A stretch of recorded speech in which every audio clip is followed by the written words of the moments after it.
اور پھر فرمایا وَقَدْ خَابَ مَنْ دَسَّاهَا، ناکام ہو گیا وہ شخص جس نے اس نفس کو گناہوں میں دھسا دیا، گناہوں میں ڈبا دیا۔ چھوٹے چھوٹے گناہوں سے اس نے سٹارٹ لیا، خیر ہے کچھ نہیں ہوگا، یہ تو سب کرتے ہیں، کرتے کرتے یہ چھوٹے گناہ اسے بڑے گناہوں کی دلدل میں لے گئے، اندھیروں میں لے گئے، غفلتوں میں لے گئے۔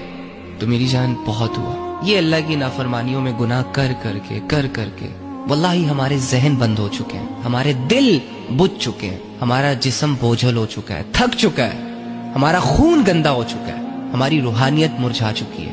اب ان ساری چیزوں کو ٹھیک کرنے کا وقت ہے۔ نہ چاہتے ہوئے خود کو گھسیٹو، اللہ کے سامنے قیام کرو، عبادتوں میں جان لگا دو، نہ چاہتے ہوئے گناہوں کی معافی مانگو۔ سوچو کہ آج تک کی زندگی ضائع ہو گئی، آگے کی زندگی ضائع نہیں کرنی۔ اپنے مرنے کو سوچو، اللہ کی ملاقات کو سوچو، اپنے گناہوں کو سوچو، اپنی زندگی پہ غور کرو کہ کہاں کہاں تم اللہ کی نافرمانیوں میں انوالو ہو، کون کون سا گناہ کر رہے ہو، کہاں کہاں تم اپنا رخ اللہ سے موڑ رہے ہو۔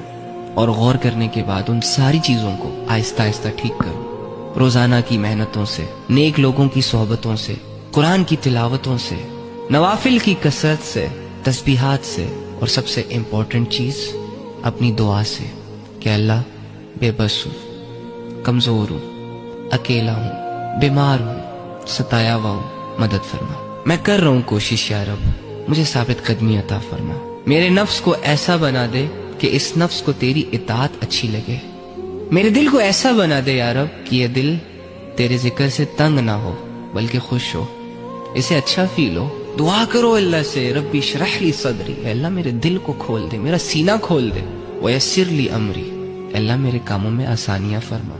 لے جاؤ اللہ کے در پہ اپنی ساری کمزوریاں، ساری بیماریاں، ساری مایوسیاں اور ختم کرو۔ جڑ جاؤ اپنے رب سے۔